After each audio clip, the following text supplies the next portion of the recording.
How did Bank of America come to be? Where JP Morgan Chase, Barclays, and NatWest, or as it was known at the time, the Royal Bank of Scotland, involved in the slave trade?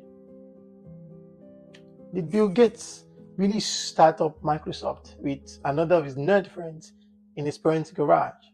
What does Silicon Valley mean?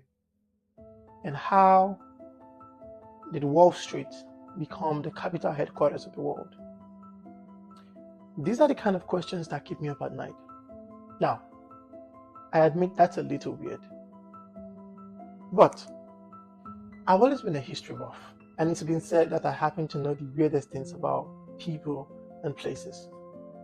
For example, if someone were to randomly mention Queen Elizabeth II, most people would perhaps think about the luxuries that her 70-year reign afforded her as a monarch, but not me. I think about what she must have thought when she learned that she had lost a sizable portion of her wealth, to the Barings Bank collapse of 1995, caused by the sole action of one person, Nick Leeson, a rogue securities trader who made unauthorized trades that resulted in £827 million losses, in 1995 pounds.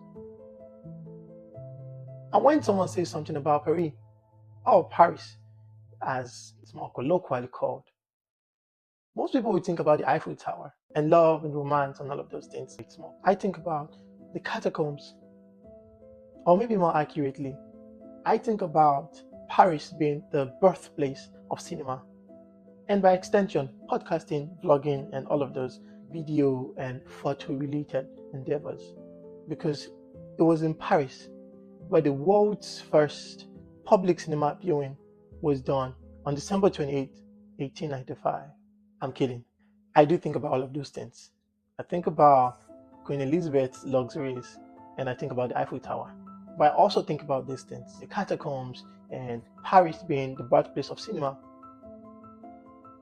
Point is, while I care about people who have played defining roles in what life is today as we now know it, I've always been drawn to corporations, businesses, establishments, and their histories. I often wonder to myself, how does one company, one establishment, survive and thrive through 4 different industrial revolutions and stay relevant across tens of centuries?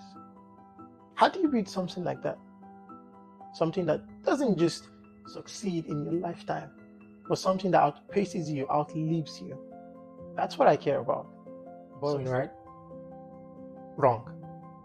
And if you're into that kind of stuff, well, stick around and let's discover some corporate history together. Who knows? Maybe we would even find some secrets on the journey. It's important that I say this. None of the information presented on this podcast will reflect my individual perspective, nor will they be my personal opinion about any of the corporations or companies that we'll be talking about. No.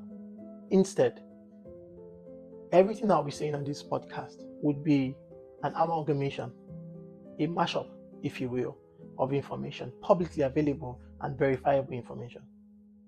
And I will do my due diligence to make sure that everything I tell you on this podcast is true and fair. But if you do think that I've said anything about any firm, any corporation that is biased, subjective, or untruthful, I would always include an email account to contact in all of the videos, all of the episodes. And if you do write to me, I will verify and make appropriate corrections.